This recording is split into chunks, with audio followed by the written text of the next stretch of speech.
Ya, Assalamualaikum warahmatullahi wabarakatuh. Selamat siang pemirsa Sultan. Kembali lagi menjumpai Anda dalam Berita Sultan, tepat di edisi hari Selasa 14 Maret 2022.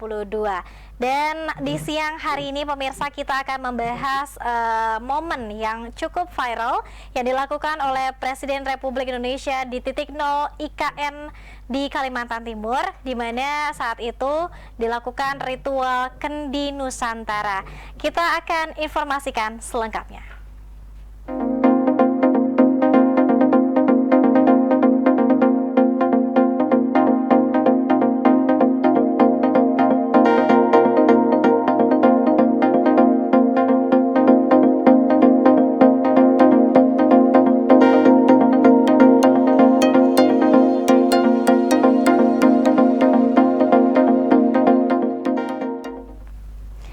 Ya, pemirsa, seperti kita ketahui bersama bahwa pada 14 Maret kemarin Presiden Jokowi bersama dengan para kepala daerah dan juga ditemani para menteri berkumpul di titik nol IKN di Kalimantan Timur dan juga melakukan ritual Kendi Nusantara, di mana di sana dikumpulkan juga berupa air dan juga tanah.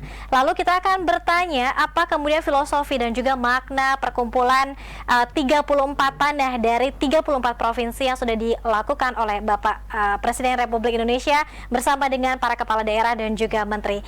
Senang sekali pemirsa, di siang hari ini saya telah terhubung dengan budayawan dari Universitas Indonesia, Mas Ngatawi Al-Zastrowi. Mas Sastro, Assalamualaikum.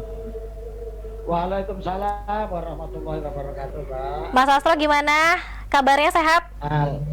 Alhamdulillah sehat. Sedang ini mungkin agak ada backsound suara ini. Siap, tidak apa-apa. Sedang ada di mana, Mas Sastro? Ini lagi di Subang saya, Mbak. Oke. Mas Sastro, mungkin kita sama-sama membaca pemberitaan kemarin Pak Presiden berkumpul dengan para menteri dan juga para kepala daerah mengumpulkan tanah dan juga air pada Kendi Nusantara. Mungkin tanggapannya sedikit dulu untuk pengantar hari ini, Mas Sastro, silakan. Itu menurut saya suatu tradisi dan ritual yang sangat bagus karena memiliki simbol, memiliki makna yang sangat penting untuk mengintegrasikan keberagaman, untuk menyatukan berbagai macam perbedaan yang ada di negeri ini. Jadi sebagaimana kita ketahui bahwa Nusantara ini kan terdiri dari berbagai macam pulau yang diantara disatukan oleh lautan. Jadi istilah di kita itu kan tanah air, gitu kan, karena terjadi keseimbangan antara daratan dan lautan. Beda dengan negara kontinental yang lebih banyak daratannya, gitu. Nah, Presiden Jokowi melalui komunikasi budaya mensiratkan bahwa 34 provinsi merupakan suatu tanah yang didiami, dipijak oleh seluruh warga bangsa Indonesia. Sementara air adalah kehidupan, maka penyatu, pemersatu tanah ini adalah air. Makanya di situ tanah dikumpulkan dari 34, kemudian disatukan dengan air kendi supaya semua warga bangsa Indonesia menyatu, melebur dalam rajutan air yang menghidupi. Saya kira makna dari ritual itu seperti itu. Oke, baik. Dan yang menariknya bahwa IKN dinamakan juga dengan Nusantara. Kemudian ada ritual kendi yang juga memfilosofikan kebinekaan begitu barangkali. Nah, kalau Mas Sastro lihat sendiri, apa yang paling unik tanah yang asalnya dari mana, Mas Sastro? Ya, menurut saya kalau dilihat dari fisiknya, kalau dilihat dari bentuknya sih nggak ada yang unik karena itu tanah dari 34 provinsi. Tapi yang unik itu adalah makna yang ada dalam ritual itu. Sehingga tanah yang kelihatan biasa-biasa saja itu memiliki makna yang sangat penting untuk menjaga kehidupan sebagai simbol dari pemersatuan warga bangsa Indonesia. Sebagaimana yang terjadi pada ritual-ritual yang lainnya, misalnya kembang itu kan suatu hal yang biasa, telur hal yang biasa. Tapi begitu dia masuk dalam suatu ritual, dalam suatu ritus, dia akhirnya menjadi pertanda dari suatu segmen kehidupan, suatu makna tertentu dalam kehidupan. Itu Mbak, menurut saya. Oke, apakah menurut Mas ritual kendi yang dilakukan oleh Bapak Presiden dan juga Menteri dan juga para kepala daerah akan menjadi sesuatu hal awalan yang baik, Pak, untuk membangun proyek pembangunan IKN Nusantara? Saya pikir iya, ya bukan karena ini klenik atau ini mistik, enggak. Karena setiap upacara itu kan memiliki makna, gitu. Nah, kemudian setiap simbol memiliki makna. Nah, yang kenapa saya mengatakan ini baik, karena cara-cara seperti ini adalah cara-cara berkebudayaan, dan Jokowi memulai pembangunan ini dengan pendekatan kebudayaan, mengingatkan kepada kita bahwa Nusantara ini memiliki banyak ritual, memiliki banyak budaya. Maka ketika Jokowi mau memulai membangun mulai dari titik nol di IKN ini, dimulai dengan suatu ritual, suatu upacara yang ini mensiratkan adanya suatu peristiwa budaya. Ini menurut saya pertanda baiknya di situ. Diharapkan IKN ini tidak semata-mata membangun fisik, tidak semata-mata mendirikan gedung, tetapi ini adalah bagian dari gerak kebudayaan, ya, menjadi gerak dari kehidupan, itu dimana IKN itu bisa menjadi mata air kehidupan, mata air kebudayaan, dan oase peradaban untuk Indonesia ke depan. Karena dimulai dengan langkah ritual kebudayaan. Oke, Mas Astro, kalau misalnya ada pemirsa dan juga masyarakat yang bertanya apakah sebetulnya berasal dari mana ritual kendi ini, apakah diadaptasi dari budaya tertentu atau seperti apa, Mas?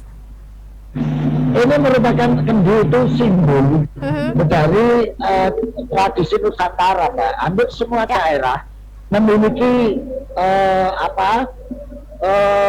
tempat air yang seperti ini, mesti namanya berbeda-beda. Bahkan kalau kita ingat sejarah atau mitologi, ketika Empu Barada membagi dengan Kediri, ketika terjadi persengketaan pada saat itu, maka negara itu kemudian dibagi oleh Empu Barada melalui air yang mengucur dari Kendi, gitu. Yang sebelah timur menjadi negara Daha, yang sebelah barat menjadi Kediri. Nah, artinya apa? Simbol ini, Kendi ini adalah simbol dari tempat penyimpan air kehidupan. Dan ini di semua daerah pasti punya, meskipun namanya berbeda-beda. Kalau di Dayak misalnya ada kemana-mana bawa kantong air, di Sunda itu yang Baduy misalnya, mesti ada tempat kantong air. Ada yang terbuat dari kulit kayu, ada yang terbuat dari kulit hewan, ada yang terbuat dari tanah seperti kendi ini. Jadi ini merupakan simbol dari tradisi masa lalu, ya, yang memiliki makna tentang kehidupan dan pemerataan. Sastro, ini menjadi satu hal yang menarik ketika Bapak Presiden melakukan pemindahan IKN, tidak hanya proyek pembangunannya saja, namun juga tadi ada pendekatan budaya yang dilakukan oleh Bapak Presiden bersama dengan para kepala daerah begitu.